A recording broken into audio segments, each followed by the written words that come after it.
आज का first topic जो मैं आपको बताने जा रहा हूँ वो एक वीडियो के साथ 3D इंटीग्रेशन का है। जैसे आपने देखा होगा कि आजकल बहुत से मोबाइल के ऊपर ऐसे ऐप्स आते हैं कि आप शूट करते हैं और उसके अंदर आप कोई भी 3D मॉडल इनपुट कर सकते हैं, लेकिन वो उतना अच्छा नहीं लगता क्योंकि वो एक गेमिंग और एंटरटेनमेंट के जैसा होता है। लेकिन आपका रियल वर्ल्ड का फुटेज हो और उसमें अगर आप 3D एनिमेटेड मॉडल अगर डालना चाहते हो तो वो एकदम एग्जैक्टली उसके ऊपर बैठ जाए, उसके मोमेंट के अकॉर्डिंग काम करे। तो ऐसा कुछ ट्रिक आज मैं आपको मेरे फर्स्ट ट्यूटोरियल में पढ़ाने जा रहा हूँ, तो चलिए देखते हैं। तो हमारा आज का जो ट्रिक है उसके लिए मैंने ऑलरेडी 2 वीडियो लिख के रखे। पहला वीडियो है एक फ्लोर का, सेकंड वीडियो है कैरम बोर्ड। ये दोनों वीडियो मूविंग है, मूवेबल है और इसमें हमको 3D मॉडल को इनके अकॉर्डिंग अरेंज करना है। और एक 3D मॉडल भी है जो मैंने डाउनलोड करके रखा है और मैं आपको दिखाना भी चाहूँगा। और ये वो एनिमेटेड 3D मॉडल है जिसका एनिमेशन कुछ इस तरीके से है। तो जल्दी से हम हमारे ट्रिक पे आते हैं। इसके लिए सबसे पहले हम आफ्टर इफेक्ट में जाएंगे। यहाँ पे मैं वो दोनों वीडियो कॉल करूँगा जिनको मैंने नॉर्मली DSLR से शूट करके रखा हुआ है। सबसे पहले मैं फ्लोर का वीडियो कंपोजिशन में कॉल करूँगा। सबसे पहले तो हमें ये डिसाइड करना पड़ेगा कि हमारा 3D मॉडल यहाँ पे कौन सी जगह पे एक्यूरेटली सेट होगा। तो ये वो जगह है जहाँ पे हम उसको अरेंज कर सकते हैं। तो वीडियो का स्टार्ट पॉइंट ये रहेगा और एंड में हम यहाँ तक लेते हैं। तो ये वो जगह रहेगी जहाँ पे हम हमारा 3D मॉडल डालेंगे। मैं वीडियो को ट्रिम कर लेता हूँ।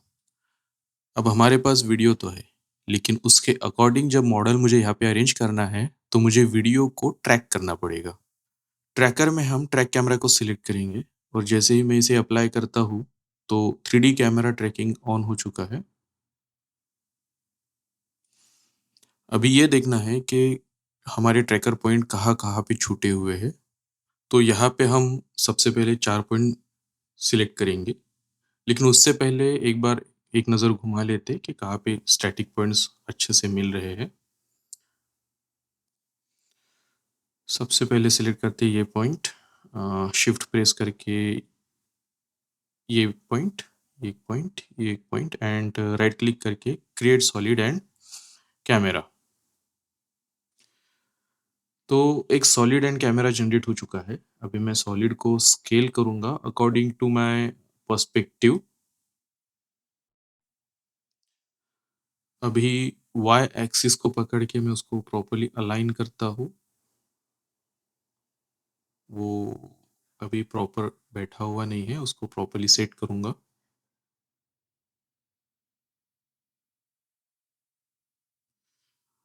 अब मैं जैसे ही वीडियो को रन कर रहा हूँ तो वीडियो के साथ वो प्रॉपर्ली मर्ज हो चुका है। जैसे-जैसे वीडियो मूव हो रहा है वैसे-वैसे वो भी अपना पोज़ीशन चेंज कर रहा है। अभी ये ट्रैकिंग तो यहाँ पे हो चुका है, लेकिन अभी मुझे यहाँ पे 3D मॉडल कॉल करना है, इसलिए मैं यहाँ पे एक सॉलिड लेता हूँ। सॉलिड लेने के बाद सबसे पहले हम इफ़ेक्ट में जाके वीडियो को पायलट का एलिमेंट 3D ये प्लगइन हम यूज़ करने वाले हैं, ताकि हम हमारे मॉडल को यहाँ पे इम्पोर्ट करा पाएँ। हम सीन सेटअप में जाएँगे, तो जैसे यूज़र इंटरफ़ेस खुलेगा, तो हम वहाँ पे देख सकते हैं कि यहाँ पे ऑलरेडी कुछ मॉडल्स दिए हुए हैं। हम उनमें से एक मॉडल को यहाँ पे इम्पोर्ट करा लेते हैं। अभी इसको हम ओके करते हैं। आप देख सकते हो वो मॉडल कंपोज़िशन में आ चुका है।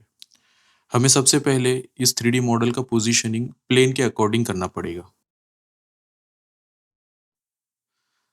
तो पहले हम ग्रुप में जाएँगे, जहाँ पे हम क्रिएट ग्रुप नल में जाएँगे और एक नल क्रिएट करेंगे, जो हमारे 3D मॉडल के अकॉर्डिंग वर्क करेगा। अभी हम ट्रैक सॉलिड पे जाएँगे और उसका जो फर्स्ट पोज़ीशन पॉइंट है वहाँ पे जाएँगे और उसका जो पोज़ीशन है उसको हम कॉपी करेंगे और ग्रुप नल के ऊपर हम उसके पोज़ीशन के ऊपर उसको हम पेस्ट करेंगे।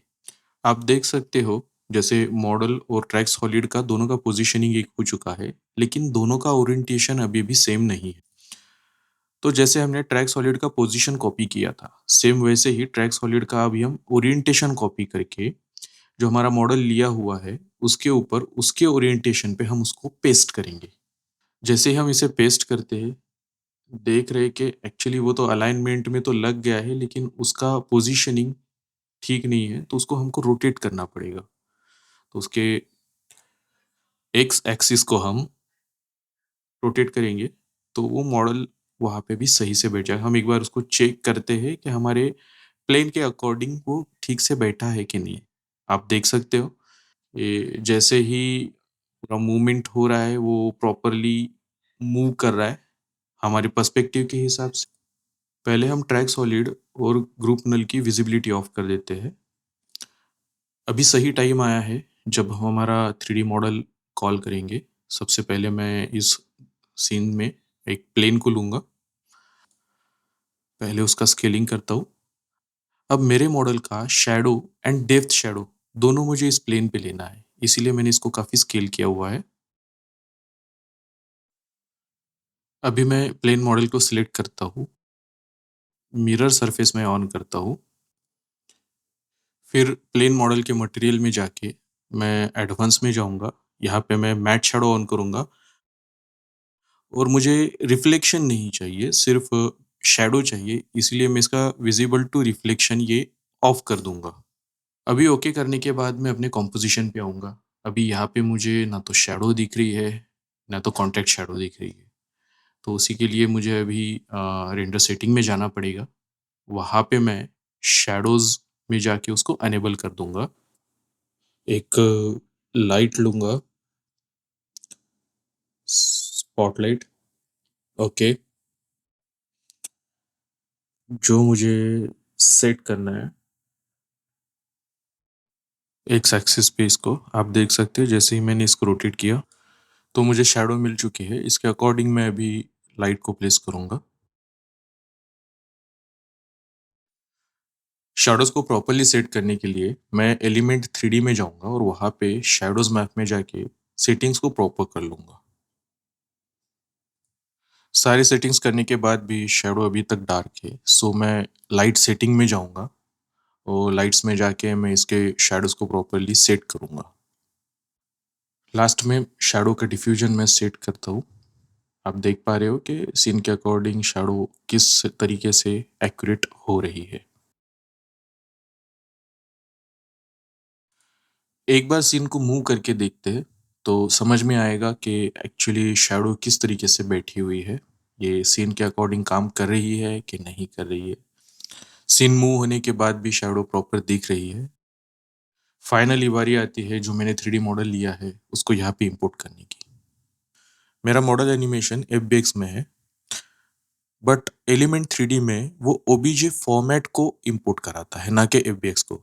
अगर मुझे एलिमेंट 3D में एनिमेशन को रन करवाना है, तब भी मुझे ओबीजे सीक्वेंस ही लगने वाला है। सो सबसे पहले हम यहाँ पे मॉडल को इंपोर्ट कराते हैं ताकि हम उसका ओबीजे एक्सपोर्ट निकाल पाए।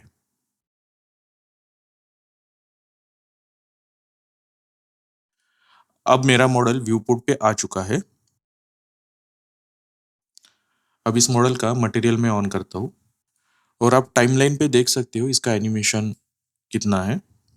इसका 76 फ्रेम्स का एनिमेशन है, सो मैं यहाँ पे स्टार्ट एंड एंड पॉइंट यहाँ पे दे देता हूँ।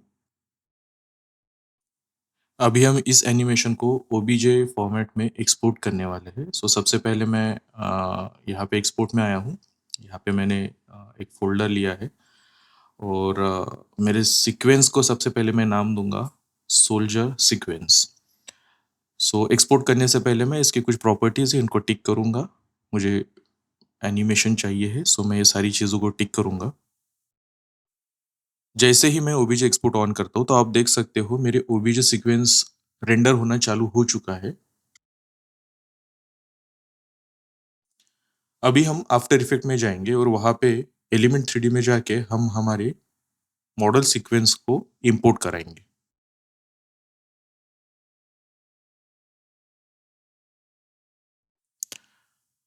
हम फाइल इंपोर्ट में जाएँगे, वहाँ पे हमें 2 ऑब्जेक्ट मिलेंगे, एक 3D ऑब्जेक्ट और 3D सीक्वेंस। ऑब्जेक्ट हमारा है, लेकिन वो एनिमेशन में नहीं है। सो इसीलिए हमने 3D सीक्वेंस निकाले हुए हैं। तो हम सबसे पहले 3D सीक्वेंस को यहाँ पे कॉल करेंगे।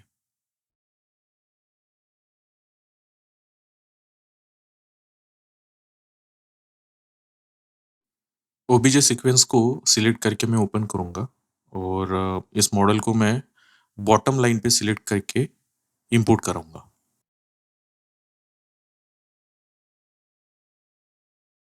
उसके बाद यहाँ पे नॉर्मलाइज़ साइज़, तो मेरा मॉडल प्रॉपर साइज़ में यहाँ पे आ जाएगा।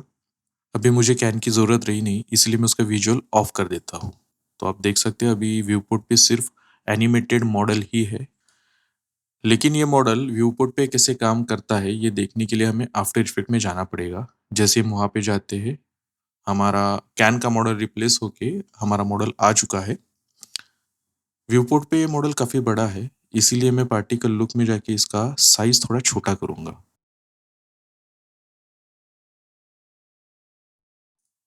अभी साइज़ तो ओके है, लेकिन इसका पोज़ीशनिंग मैं कर सकता हूँ, उसके लिए मैं पार्टिकल रिप्लिकेटर में जाके उसका जो पोज़ीशन है, मैं यहाँ से चेंज कर सकता हूँ। मॉडल को सही से सेट करने के लिए मैं सीन सेटअप में जाके मॉडल का पोज़ीशनिंग यहाँ से भी सेट कर सकता हूँ। सो मैं मॉडल को थोड़ा-सा पीछे लेकर ओके कर देता हूँ। आप देख सकते हैं व्यू पोर्ट पे मेरा मॉडल हल्का-सा पीछे आ चुका है। हमारा मॉडल टाइमलाइन पे किस तरीके से एक्ट कर रहा है, हम यहाँ पे देख पा रहे हैं। ये सीक्वेंस कहीं पे रिपीट होते जा रहा है। आप देख सकते हो यहाँ पे, है ना? सो इसलिए हो रहा है क्योंकि हमारा ओबीजे सीक्वेंस ही उतने फ्रेम्स का है।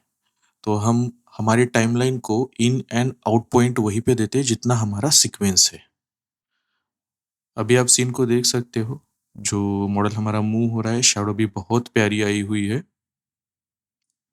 अभी हमारा मॉडल रियल वर्ल्ड के अकॉर्डिंग प्रॉपर्ली सेट हो चुका है, लेकिन एक चीज़ बाकी है जिसे हम ऑक्लूजन बोलते हैं, कॉन्टेक्स्ट शैडो।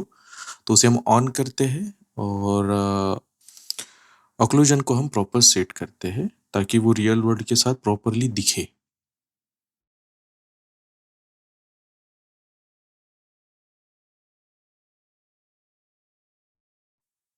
अभी आप देख सकते हो अगर मैं ऑक्लूजन को एनेबल या डिसेबल करूँ, तो रियल वर्ल्ड के अकॉर्डिंग मॉडल कैसे बिहेव करता है, किस तरीके से दिखता है। तो ये हमारा पहला एनिमेटेड मॉडल था, जिसको हमारे सीन के हिसाब से यहाँ पे इंपोर्ट करा के रियल वर्ल्ड के साथ मर्ज कराया है और आप इसका फाइनल आउट भी देख सकते हो किस तरीके से रिएक्ट कर रहा है। अभी हम हमारा दूसरा वीडियो यहाँ पे कॉल करते हैं और उसके ऊपर हमारा दूसरा 3D मॉडल यहाँ पे रन करवाएंगे। तो सबसे पहले कैमरा ट्रैकिंग। अभी हमारा वीडियो ट्रैक हो चुका है और आप देख सकते हैं इसमें ट्रैकिंग पॉइंट भी आ चुके हैं।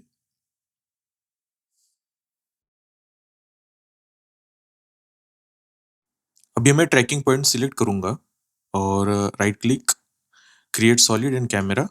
मेरा कैमरा एंड सॉलिड यहाँ पे आ चुका है। अभी मैं सॉलिड को स्केल करूंगा। अभी सॉलिड को सीन के अकॉर्डिंग मुझे सेट करना है, सो मैं इसके एक्सिस में जाके इसको प्रॉपरली सीन के अकॉर्डिंग सेट कर देता हूँ, जो मेरे पर्सपेक्टिव में प्रॉपरली फिट बैठेगा। मुझे एक 3D मॉडल कॉल करना है, इसलिए मैं एक सॉलिड लूँगा और उसका नाम मैं रखूँगा एलिमेंट E3D अंडरस्कोर प्रैक्टिस। तो अभी मैं एलिमेंट 3D में जाऊँगा, वहाँ पे जाऊँगा effects, video Copilot and element और सीन सेटअप में जाके हम एक नया मॉडल लेंगे। लास्ट टाइम हमने एक कैन का मॉडल लिया था, लेकिन इस बार हम दूसरा कोई यानी जैसे कोई बिल्डिंग का एक मॉडल इसमें हम लेंगे। मॉडल लेने के बाद हम वापस अपने व्यू पोर्ट पे जाएँगे। हमारा मॉडल यहाँ पे आ चुका है, अभी इसको प्रॉपर्ली सेट करना है, इसलिए मैं ग्रुप में जाके इसका एक नल क्रिएट करूँगा। अभी मैं ट्रैक सॉलिड के ऊपर आऊँगा, उसका पोजीशन मैं कॉपी करूँगा और जैसे ग्रुप नल जो लिया हुआ है उसके पोजीशन के ऊपर उसको मैं पेस्ट कर दूँगा। अभी ट्रैक सॉलिड के ओरिएंटेशन में जाके उसको कॉपी कर लूँगा और ग्रुप नल के ओरिएंटेशन में उसको पेस्ट कर दूँगा। अभी इस मॉडल ने अपना पोजीशन ले लिया है, मुझे सिर्फ इसको एक्स रोटेशन को 90 डिग्री पे रोटेट करना पड़ेगा। आप देख सकते हो किस तरीके से एक्यूरेटली वहाँ पे वो बैठ चुका है। ट्रैक सॉलिड और ग्रुप नल का विजिबिलिटी अभी मैं ऑफ कर देता हूँ और वीडियो को मैं रन करता हूँ, तो आप देख सकते हो जैसे मैं वीडियो को आगे पीछे करता हूँ तो वीडियो के अकॉर्डिंग वो मूव कर रहा है। अभी मैं सीन सेटअप में जाता हूँ। वहाँ जाने के बाद मैं एक प्लेन लूँगा और प्लेन को थोड़ा-सा स्केल करूँगा।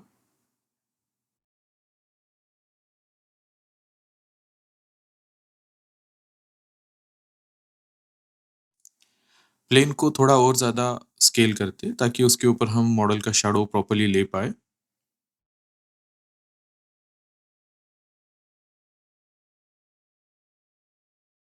अभी हम प्लेन के रिफ्लेक्शन मोड में जाएँगे और वहाँ पे मिरर सरफेस को ऑन करते हैं। अभी प्लेन के मटेरियल में एडवांस सेटिंग में हम मैट शैडो को ऑन करेंगे और विजिबल टू रिफ्लेक्शन को ऑफ करके ओके करके बाहर आ जाएँगे। अभी रेंडर सेटिंग में जाके हम जो शैडो है उसकी प्रॉपर्टीज़ को प्रॉपर्ली सेट करते हैं। उसका मैप साइज़ मैं बढ़ा के रख देता हूँ। इसके बाद हम लाइट लेते हैं। हम एक स्पॉटलाइट लेंगे। उसका शैडो डिफ्यूजन में 1 रख के ले लेता हूँ। आप देख सकते हैं यहाँ पे लाइट तो आ गया लेकिन शैडो दिख नहीं रही, तो उसके अकॉर्डिंग हमको भी हमारा लाइट सेट करना पड़ेगा। मुझे लाइट का पोजीशन प्रॉपर्ली नहीं मिल रहा है। कभी-कभी लाइट को लगाना बड़ा क्रिटिकल हो जाता है, तो इसमें ईज़ी मैं आपको बताता हूँ। जैसे कि आपका ट्रैक सॉलिड है, उसका पोजीशन आप कॉपी कर लीजिए और लाइट के ऊपर उसका पोजीशन पेस्ट करिए। आप देखिए अभी लाइट वहाँ पे आ चुका है। अभी मैं उसको प्रॉपर्ली यहाँ पे सेट करता हूँ। मैं उसके एक्सिस को प्रॉपर्ली अरेंज करता हूँ और इसका पोजीशनिंग में सेट करता हूँ। आप देख सकते हैं अब हमको शैडो मिल चुकी है। अभी सिर्फ इसको प्रॉपर्ली अरेंज करना है।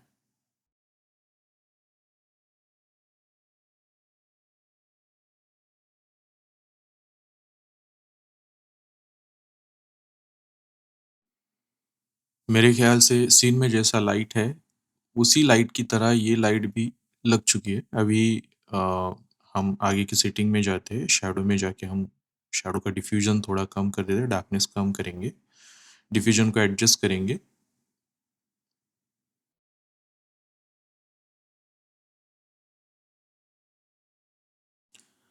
अभी सीन के लाइटिंग और शैडो के हिसाब से मॉडल परफेक्टली बैठा हुआ है। अभी मैं सीन सेटअप में जाऊँगा और यहाँ पे इस बिल्डिंग के मॉडल को रिप्लेस करके मैं मेरा मॉडल इम्पोर्ट करूँगा।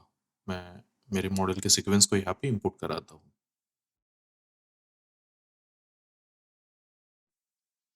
अगेन मैं मेरे मॉडल को बॉटम के ऊपर सेट कराऊँगा और उसका साइज़ नॉर्मल रखूँगा।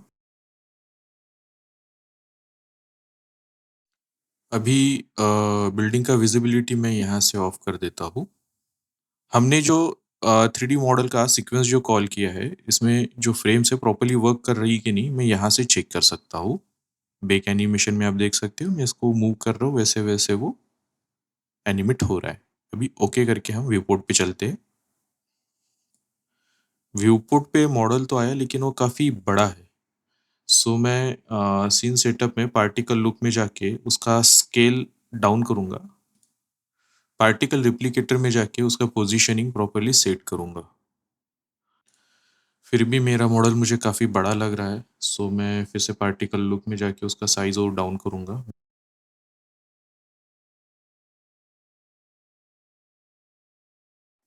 सीन सेटअप में जाके एक्चुअली पोज़ीशनिंग यहाँ से भी मैं सेट कर सकता हूँ, थोड़ा पीछे साइड में है, मैं मॉडल को थोड़ा-सा आगे की तरफ ढकेलता हूँ और ओके। हमारा मॉडल अभी पर्सपेक्टिव के हिसाब से प्रॉपर्ली सेंटर में आ चुका है।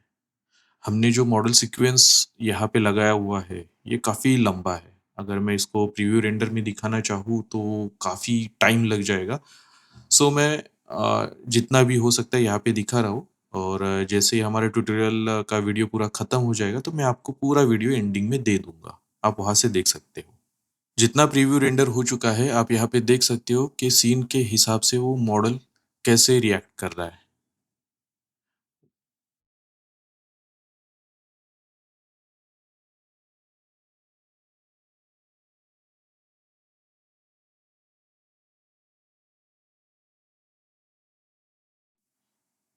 अभी हम रेंडर सेटिंग में जाएंगे और वहाँ पे इसका contract shadow means ambient occlusion को ऑन करते हैं, उसकी वैल्यूज सेट करते हैं।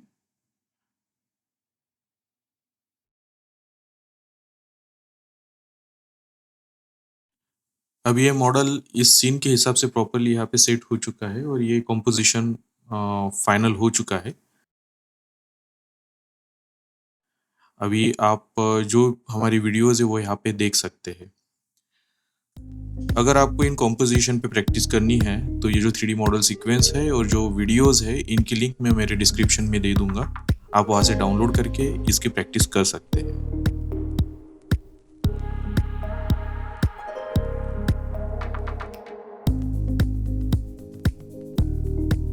आशा करता हूँ कि आपको मेरा वीडियो पसंद आया होगा। अगर पसंद आया है तो लाइक कीजिए एंड शेयर कीजिए ताकि ऐसी इन्फॉर्मेशन अदर लोगों तक भी पहुंचे। और नेक्स्ट टाइम कोशिश करूंगा कि ऐसा ही कोई हट के टॉपिक मैं आपके लिए ला सकूं। Thank you.